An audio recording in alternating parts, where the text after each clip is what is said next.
Here's what the General of the Army said, the Chief of Staff of the Army. I characterize us at this current state at high military risk. So this is the Chief of Staff of the Army telling you, all of us, that the Army is in a high state of risk because of budget cuts. This $18 billion will restore money that has been taken out that will have a beneficial effect now and is absolutely essential. It will give 15,000 more people in the Army, and if you're in the Army, you would like to have some more colleagues because you've been going back and forth, back and forth. So we need more people in the Army, not less. 3,000 more Marines. If anybody is borne the burden of this war, it is the United States Marine Corps. Here's what I say. Let's hire more Marines. Let's start listening to what's going on in the military. The whole theory of this amendment is that we've let this deteriorate to the point that we have an emergency situation where we're putting our men and women's lives at risk because they don't have the equipment they need, the training opportunities they deserve to fight the war that we can't afford to lose. And you're going to vote no because you're worried about budget caps. Oh, we love the military. Everybody loves the military. Well, your love doesn't help them. Your love doesn't buy a damn thing. If you love these men and women, you will adequately fund their needs. If you care about them and their families, you will adjust the budget so they can fight a war on our behalf. We're up here arguing about everything. The state of politics in America makes me sick. Looks like one thing we could agree on.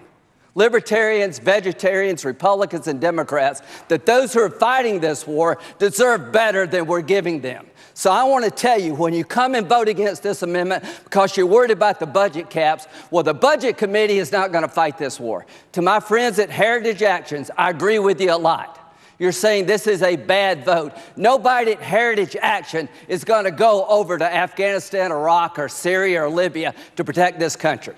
You talk about a head-in-the-sand Congress. You talk about people who are not listening, that are so worried about special interest groups and concepts that have absolutely no basis in reality. If you fully implement sequestration, all you've done is gut the military and some non-defense programs that really matter to us. You haven't changed the debt at all. So don't go around telling people you're getting us to a balanced budget. You're not. The money's in entitlements, and we're not doing a damn thing about it. Now, Ryan Murray added some money, and I want to thank them. But it wasn't enough. I want to thank the appropriators for adding $7 billion, but it's not nearly enough. The $18 billion that is in this amendment goes to buy airplanes, 14 F-18s, 5 F-35s, 2 F-35Bs. It's $200 million to help the Israelis with their missile defense program.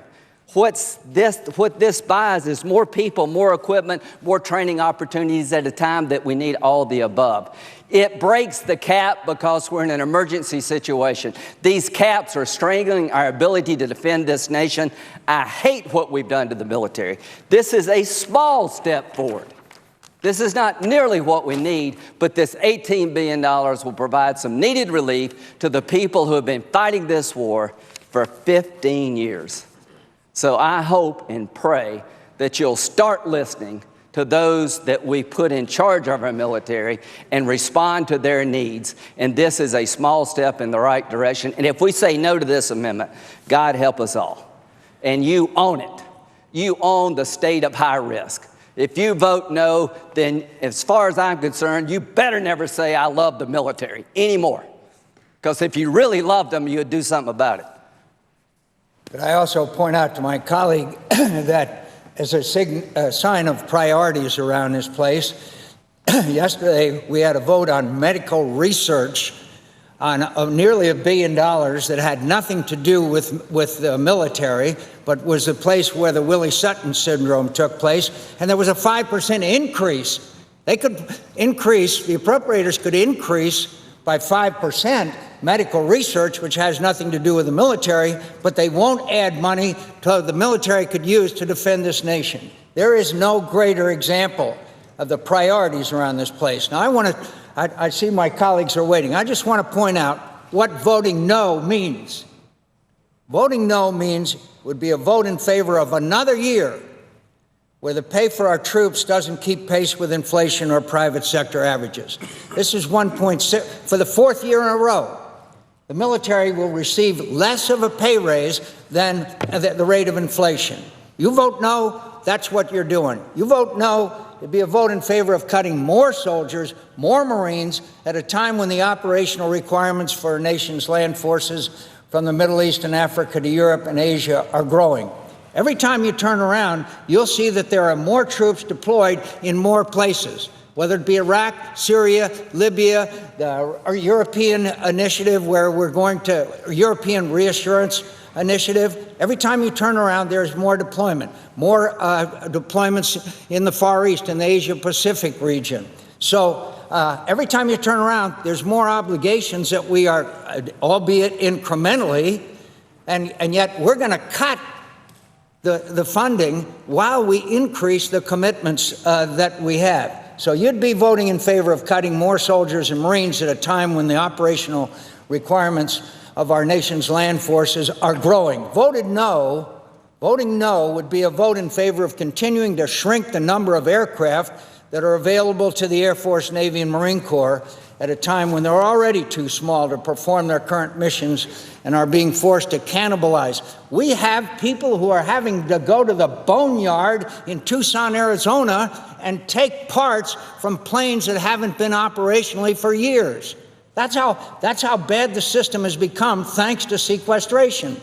Our maintainers, these incredible enlisted people, are working 16 to 18 hours a day trying to keep these planes in the air. An Air Force squadron came back, and of the 20 airplanes, 6 were flyable. There was a piece in Fox News the other day about down in Beaufort, South Carolina, the F-18 squadron, where they're having to have a plane in the hangar that they can take parts from so that they can keep other planes flying. They're exhausted. They're exhausted, these young Marines. And by the way, don't think that they're going to stay in when they are subjected to this kind of work environment. Voting no would be a favor to shrink the number of aircraft. They're too small, and their current missions are being forced, as I said, to cannibalize their own fleets. Voting no will be a vote in favor, would give a vote in favor of letting arbitrary budget caps set the timeline for our mission in Afghanistan instead of giving our troops and our Afghan partners a fighting chance to victory. Voting no is in favor of continuing to ask our men and women in uniform to perform more and more tasks with inadequate readiness, inadequate equipment, inadequate numbers of people, and unacceptable levels of risk to their missions and themselves. It's unfair to them. It's wrong. It's wrong. For the sake of the men and women in our military who are putting their lives on the line as we speak to defend this nation, I hope my colleagues on both sides of the aisle will make the right choice.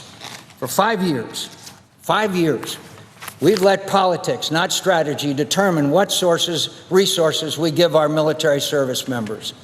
Our military commanders have warned us that we risk sending young Americans into a conflict for which they are not prepared. I know the vast majority of my colleagues on both sides of the aisle recognize the mistakes of the past 5 years have created this danger. This is the reality. This is the reality our soldiers, airmen, and Marines are facing. So I say, it doesn't have to be this way. It doesn't have to be this way. And if you vote no, as my colleague from South Carolina said, you vote no, just don't say you're in favor of the military, okay? Don't be that hypocritical. Just say you can continue to put the lives of these men and women who are serving in the military, in the words of the Chief of Staff of the United States Army, in greater danger. That's your responsibility. But just don't go home and say how much you appreciate the men and women in the military, because when you vote no, you are depriving them the ability to defend this nation and themselves. Mr. President, I yield the floor. If you don't allow us to put our troops into harm's way, ill-prepared, then you better not say you love the military. If you don't allow us to keep putting our troops, our brothers and sisters, our sons and daughters, our mothers and fathers into harm's way over and over again for a war based on lies, for profit of your cronies, you better not say you love the troops. You better not. If you don't allow us to keep them from their families in harm's way for years on end, you better not say that you love the troops. If you don't allow us to war profiteer at the level that we want to war profiteer at, you better not say you love the troops. Well, John McCain and Senator Lindsey Graham, you better not say you love the troops, because you just keep putting them into harm's way. You just keep getting more and more of their blood on your hands so that you can make disgustingly rich motherfuckers even more rich. Oh, not going to give Afghanistan a chance to be successful.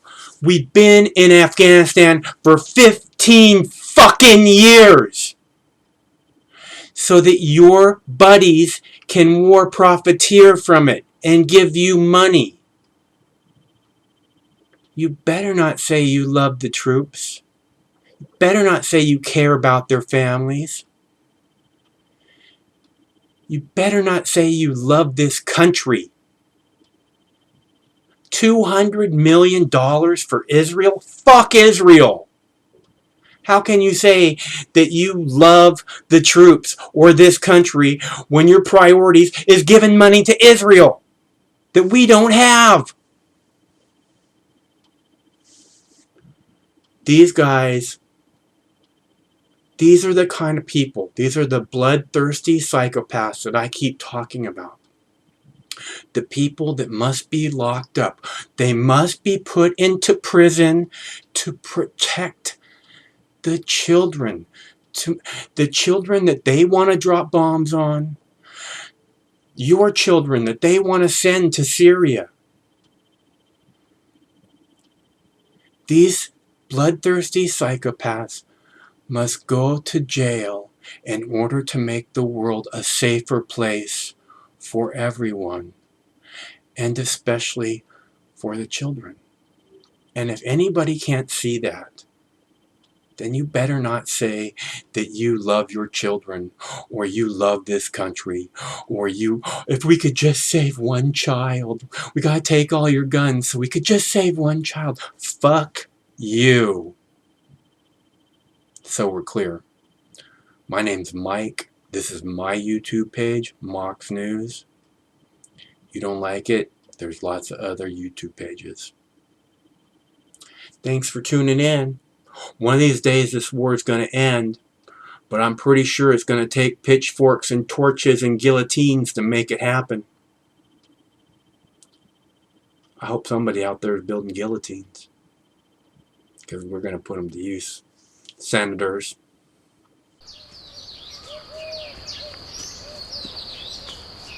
Compassion stirred the Buddha to send his monks out into the community.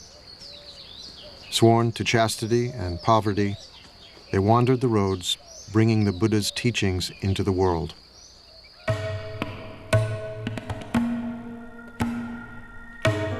Go forth, monks, for the happiness of the many, out of compassion for the world.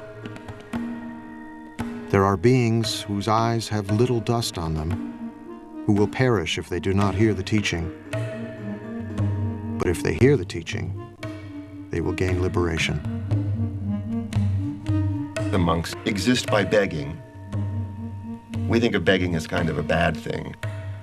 Begging in this tradition is a good thing. It's a sign of spiritual purity. You're not allowed to beg tomorrow's lunch today. Only today's lunch. Then you can't eat from noon until dawn the next day. Then you have to go out and get another lunch. And then in exchange for lunch, you give a lecture. Unless they say we don't want to hear about it, then you don't. But that's the only thing but that forces you to interact with the lay community.